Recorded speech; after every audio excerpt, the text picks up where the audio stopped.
के लिए अप्लाई करते हैं, अगर आप 5600 ले भी लेते हैं तो उसके लिए अगर आपकी तनख्वाह के पॉइंट 10 बनते हैं तो और इसके अलावा बाकी पॉइंट मिलाकर आपके 42 पॉइंट बनते हैं और आपको 5600 जब आपको मिल जाता है और टोटल आपके 52 पॉइंट हो जाते हैं तो फिर आप 5600 समझ लें यहीं के आपका एक रिकमेंडेशन होता है कि आपको वीज़ा मिलेगा। और इसके अलावा अगर आपके 60 या 70 पॉइंट बनते हैं।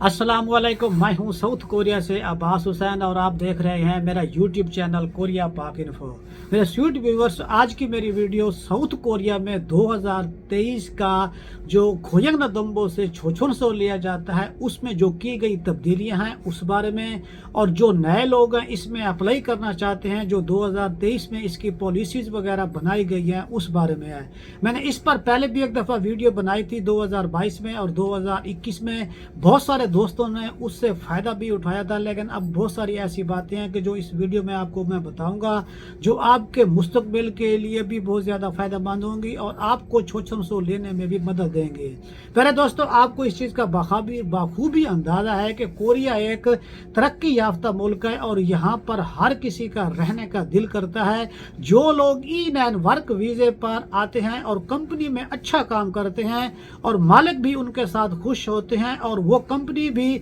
तब्दील नहीं करती तो उसके बदले में कंपनी के जरिए मालिक उन्हें E9 से E7 वीज़ा तब्दील करवाते हुए जो उनकी मदद करते हैं, उनकी मदद के लिए एक 10 नंबर अहम होते हैं जिसे छोछोनसो कहा जाता है। अगर वो बंदे को छोछोनसो मिल जाता है तो 52 पॉइंट टोटल हो, 42 पॉइंट टोटल हो और 10 पॉइंट इस छोछोनसो के हों तो वो बंदा इजीली उस कंपनी में E7 वीज़ा ले सकता है और जो वो पेपर मिलता है उसको खोयंग छोछोनसो कहा जाता है। मेरी ये वीडियो थोड़ी लंबी भी हो सकती है, लेकिन आप लोगों के लिए समझने के लिए ज़्यादा बेहतर यही होगा कि आपको इस बारे में जितने भी आपके क्वेश्चन हैं या आपका जो कंसेप्ट क्लियर नहीं होगा आपको मुकम्मल तौर पर ये वीडियो देखनी चाहिए ताकि आपका कोई डाउट भी ना रहे। इसको मैंने मुख्तलिफ पॉइंट की शक्ल में दे दिया है जो कि ताकि आपको समझने में और मुझको समझाने में आसानी रहे। उसके लिए जो सबसे पहली बात यह है कि 2023 में जिन खुश नसीबों को E9 से E7 वीज़ा तब्दील करने का मौका मिलेगा उनकी जिन लोगों को वो वीज़ा मिलेगा उसकी तादाद जो 5000 है और उनकी जो तादाद है वो 5000 है और उनमें से जिनको छोछोनसो खोयंगनदोंबो के छोछोनसो की बेस के ऊपर वीज़ा मिलेगा उनकी तादाद 600 है जो कि इस फर्स्ट क्वार्टर में 300 लोगों को मिलेगा। लेकिन इन फ्यूचर मुझे जो मेरी अपनी राय है या जो मेरा आइडिया है कि ये जो 600 इन्होंने तादाद की है ये 600 से बढ़ाकर ज़्यादा करेंगे क्योंकि टोटल जो तादाद है E7 लेने वालों की वो 5000 है। तो पिछले हिसाब से देखा जाए तो वो कम अज़ कम 1200 के करीब लोग बनते हैं जिनको छोछोनसो मिल सकता है। और नंबर 2 पर आता है कि इसके लिए इसकी जो मैन्युफैक्चरिंग में जो अप्लाई करने का जो लोग मैन्युफैक्चरिंग में कंपनी में काम करते हैं यानी कि इल्बन शेजोब जिसे छिजुब कंपनी कहा जाता है तो वो जो लोग अप्लाई करने का टाइम है इसका 26 जनवरी से लेकर 1 फरवरी 2023 तक है। और जो लोग फिशिंग में या जो लोग दूसरे ज़राअत के शोबे में हैं तो उनकी डेट 26 से लेकर 2 फरवरी तक है। तो इस टाइम के दौरान जो दोस्त किसी कंपनी में एज ए कमिटेड वर्कर काम कर रहे हैं तो वो इसके लिए कंपनी के ज़रिए अप्लाई करके तो ये अपना छोछोनसो ले सकते हैं। तो छोछोनसो अप्लाई करने के लिए कोरियन ज़बान की कोई शर्त नहीं है। कुछ दोस्तों ने ये बात फैलाई हुई थी कि आपके अगर 3 लेवल होंगे तो फिर आप अप्लाई करने के अहल होंगे, ऐसी कोई बात नहीं। अगर आप खोयंगनदोंबो से लेते हैं या आप पूरी सनब से इल्बन छोछोनसो लेते हैं या आप पूरी सनब से फोचो छोछोनसो लेते हैं तो किसी के लिए भी लैंग्वेज का एक लेवल की भी शर्त नहीं। अगर आपने लेवल नहीं भी किए हुए तो इस छोछोनसो के लिए आप अप्लाई करने के अहल हैं अगर आप अप्लाई करना चाहते हैं। लेकिन अगर आपने लैंग्वेज की हुई है तो ये समझें कि ये आपके लिए एक तरह से प्लस पॉइंट होगा। और नंबर 4 पर यह आता है कि ये साल में 4 मरतबा अप्लाई होता है जो कि जिस तरह ओपन कोटा आता है ओपन कोटे के हर 1 महीने से पहले इसे अप्लाई किया जाता है। जो लोग अप्लाई करते हैं फिर ऊपर मेरिट बनता है, जो मेरिट में कंपनी आती है उसी को ये छोछोनसो मिलता है। और नंबर 5 पर यह है कि इसमें सिर्फ वही लोग अप्लाई करने के अहल हैं जो कोरिया में एज ए कमिटेड वर्कर या दोबारा 4 साल 10 महीने का जो वीज़ा पहला है वो कंप्लीट करके दोबारा वापस आए हैं, और या जो दोबारा लोग वापस आए हुए हैं वो लोग अप्लाई करने के अहल होते हैं। और उसमें भी वही लोग अप्लाई करने के अहल होंगे जिन लोगों के आईडी कार्ड के ऊपर जो दूसरा वीज़ा होता है वो 3 साल का वीज़ा चल रहा हो और उनके आईडी कार्ड के ऊपर 1 साल का वीज़ा रहता हो, या उनका आखिरी 1 साल 10 महीने का वीज़ा चल रहा हो और उनके आईडी कार्ड के ऊपर आखिरी साल 1 साल का वीज़ा रहता हो, या उन्होंने वो भी वीज़ा कंप्लीट कर लिया है और उनका आखिरी जो कोरोना वाला वीज़ा लिया है वो अगर रह रहा है, तो फिर वही लोग इसके लिए अप्लाई करने के अहल होंगे। अगर आप लोगों में से कोई लोग ऐसे हैं कि जिन लोगों को अभी जो पॉलिसी तब्दील हो चुकी है E74 की कि अगर आप 4 साल के बाद भी अप्लाई कर सकते हैं, तो उसका मतलब ये हरगिज़ नहीं है कि आपको 600 पहले ही वीज़े में मिल जाएगा, या आपको जो जिन लोगों को कोरोना का वीज़ा मिला है जो पहले 4 साल 10 महीने के वीज़े में थे, तो वो भी ये समझते हैं कि अगर हमें भी इस कैटेगरी में आते हैं या नहीं आते तो आप लोग इस कैटेगरी में नहीं आ सकते।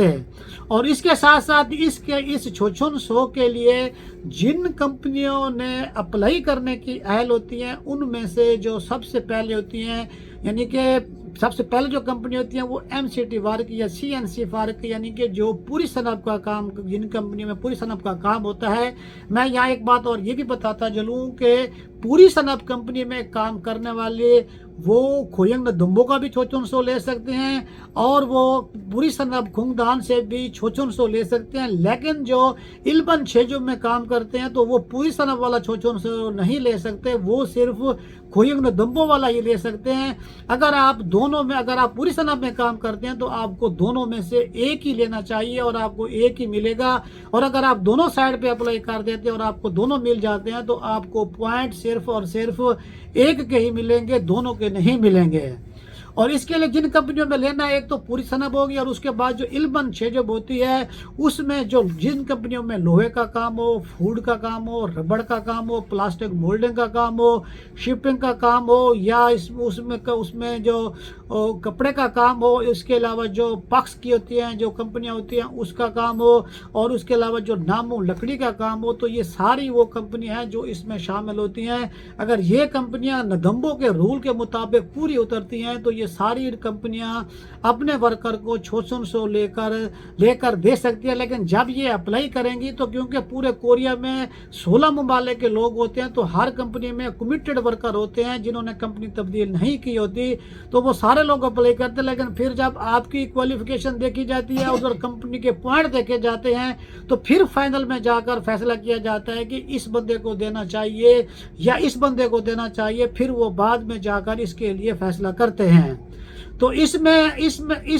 ये बातें होगी उस कंपनी के लिए, और उस कंपनी के लिए ये 2 बातें और ये भी हैं कि जो इल्बन जो खोयंग दम्बो के लिए वो कंपनी अप्लाई करती है, उस कंपनी के लिए ये भी एक शर्त है कि वो कंपनी सांझे बूम रजिस्टर्ड कराई हुई हो, यानी कि जो हादसाती इंश्योरेंस है वो भी कराई हुई हो, और उसने लास्ट 6 महीने में जब वो अप्लाई कर रहे हैं तो उस कंपनी ने किसी कोरियन को जॉब से खुद ना निकाला हो। अगर उन्होंने ऐसा कुछ किया हुआ है तो फिर वो कंपनी इस 600 के लिए अप्लाई करने के भी अहल नहीं होती। तो इसके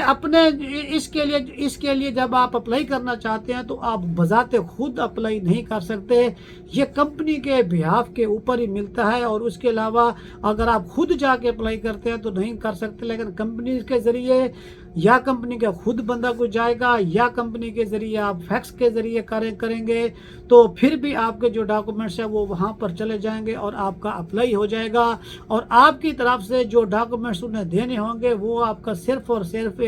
जो E9 का कॉन्ट्रैक्ट पेपर होगा वो देना होगा, और उसके बाद जो 600 का शिनचुंगसो है वो भी मैं इसमें PDF फाइल में डाल देता हूँ। अगर आप वो फार्म फिल अप करके देंगे तो आपका इसके लिए अप्लाई हो जाएगा। और इसके लिए जो इस वीडियो की मेरी ख़ास बात भी है और बहुत अहम बात है वो ये है कि ख़ास बात ये है कि इस वीज़े वाले اس ویزے میں وہی لوگ ہی اپلائی کریں گے جو دوبارہ کوریا میں آئے ہوئے ہیں، انہوں نے پہلے ویزے میں یا دوسرے ویزے میں کمپنی خود تبدیل نہیں کی ہوئی، وہی لوگ اپلائی کر سکتے ہیں۔ ورنہ جن لوگوں نے خود کمپنی تبدیل کی ہوئی ہے، یا ٹیسٹ دے کر یا بغیر ٹیسٹ دے کے، یا جو 1 سال کی پالیسی بنی ہے کہ آپ نے کمپنی میں 1 سال کام کیا، آپ دوبارہ آ گئے ہیں کوریا میں اسی کمپنی میں، تو وہ بھی لوگ اس میں شامل نہیں ہوتے اور وہ بھی اس میں اپلائی نہیں کر سکتے۔ اور اس کے بعد جو لوگ چھوچن کے لیے اپلائی کرتے ہیں، اگر آپ چھوچن لے بھی لیتے ہیں تو اس کے لیے اگر آپ کی تنخواہ کے پوائنٹ 10 بنتے ہیں اور اس کے علاوہ باقی پوائنٹ ملا کر آپ کے 42 پوائنٹ بنتے ہیں، اور آپ کو چھوچن جب آپ کو مل جاتا ہے اور ٹوٹل آپ کے 52 پوائنٹ ہو جاتے ہیں، تو پھر آپ چھوچن سمجھ لیں یہیں کہ آپ کا ایک ریکمنڈیشن ہوتا ہے کہ آپ کو ویزا ملے گا۔ اور اس کے علاوہ اگر آپ کے 60 یا 70 پوائنٹ بنتے ہیں اور آپ کی تنخواہ کے پوائنٹ کم ہیں، اور اگر آپ چھوچن بھی لے لیتے ہیں تو پھر بھی آپ چھوچن لینے کے باوجود پھر بھی آپ اس کے E74 ویزے کے لیے اہل نہیں ہوں گے، اور آپ اس چھوچن کی بیس کے اوپر آپ ویزا نہیں لے سکتے۔ ہاں، اگر اس طرح ہے کہ اگر آپ کی تنخواہ کے 10 پوائنٹ نہیں ہوتے اور اس کے برعکس اگر آپ پوری سندھ میں ہیں، کھیریم کھمجنگ جسے سکلڈ سرٹیفکیٹ کہا جاتا ہے وہ لے لیتے ہیں، یا اگر آپ کھینونگ سا کا چھکے چھا کا لائسنس لے لیتے ہیں، اور اس کے بعد آپ کی ایج کے، آپ کی ایجوکیشن کے اور کورین لینگویج کے اور اس ڈپلومہ کے ٹوٹل 35 پوائنٹ بنتے ہیں، اور یہ چھوچن کے ٹوٹل نمبر ملا کر آپ کے 72 پوائنٹ بنتے ہیں، تو پھر آپ اس چھوچن کی بیس کے اوپر E74 ویزا لینے کے اہل ہوں گے۔ ادروائز آپ نے چھوچن بھی لے لیا ہے تو پھر بھی آپ کو ویزا نہیں ملے گا، کیونکہ بیسک جو مقصد ہے وہ ان کا ہے کہ آپ کی تنخواہ کے بھی پوائنٹ ہونے چاہیے، کیونکہ تنخواہ آپ کی جتنی اچھی ہوگی تو اتنا اس ملک کو ٹیکس جائے گا، اس ٹیکس کے ہی ذریعے یہ لوگ آپ کو یہاں کوریا میں مزید رکنے کا موقع بھی دیتے ہیں، اور جب آپ یہاں پر رکتے ہیں تو اس ملک کو فائدہ بھی دیتے ہیں، اور اس کے ساتھ ساتھ آپ اپنے ملک کو بھی اس کے لیے فائدہ دیتے ہیں۔ اور یہ جب آپ چھوچن لے لیتے ہیں تو چھوچن کی میعاد صرف اور صرف 1 سال ہوتی ہے۔ جب آپ اس کے لیے اپلائی کرتے ہیں اور اگر آپ کا ویزا ایک دفعہ نہیں لگتا تو آپ جب دوبارہ آپ اپلائی کرتے ہیں، یا آپ کا کوئی پوائنٹ کا مسئلہ ہوتا ہے یا کوئی پیپر کا ایشو ہوتا ہے، تو جب آپ دوبارہ دوسری کوارٹر میں اپلائی کرتے ہیں تو پھر بھی آپ اس کو چلا سکتے ہیں، یعنی کہ جب آپ کی اس کی ڈیٹ آف ایشو ہوتی ہے اس سے لے کر یو کھگان جو ہوتا ہے وہ 1 سال تک کا ہوتا ہے، اسی کے درمیان اسے آپ استعمال کر سکتے ہیں۔ اور یہ جب آپ چھوچن کے لیے اپلائی کرتے ہیں، چھوچن جب آپ کو مل جاتا ہے، جب آپ ویزا لے لیتے ہیں تو اس وقت بھی آپ کو کام دیتا ہے، اور جب آپ کا ویزا اگر 1 سال کا لگ جاتا ہے اور جب آپ ویزا ایکسٹینڈ کرانے کے لیے جاتے ہیں اور اگر آپ کو ویزا 1 سال کا ملتا ہے تو 2-3 مہینے چھوچن کے ٹائم سے پہلے اگر آپ دوبارہ ویزا جا کے اپلائی کرتے ہیں تو وہاں پر بھی آپ کو اس کے 10 پوائنٹ ملتے ہیں، کیونکہ اگر آپ کے 70 پوائنٹ یا 80 پوائنٹ بنتے ہیں تو ویزا ایکسٹینڈ کرواتے ہوئے وہاں پر اس کی ضرورت نہیں ہوتی کہ آپ کے 80 پوائنٹ ہیں یا 70 پوائنٹ ہیں، وہاں پر آپ کے صرف 52 پوائنٹ ہوں تو آپ کو وہاں پر ویزا مل جاتا ہے۔ اس کے لیے اگر آپ کو مزید معلومات لینی ہے تو آپ 1350 پر بھی کال کر سکتے ہیں۔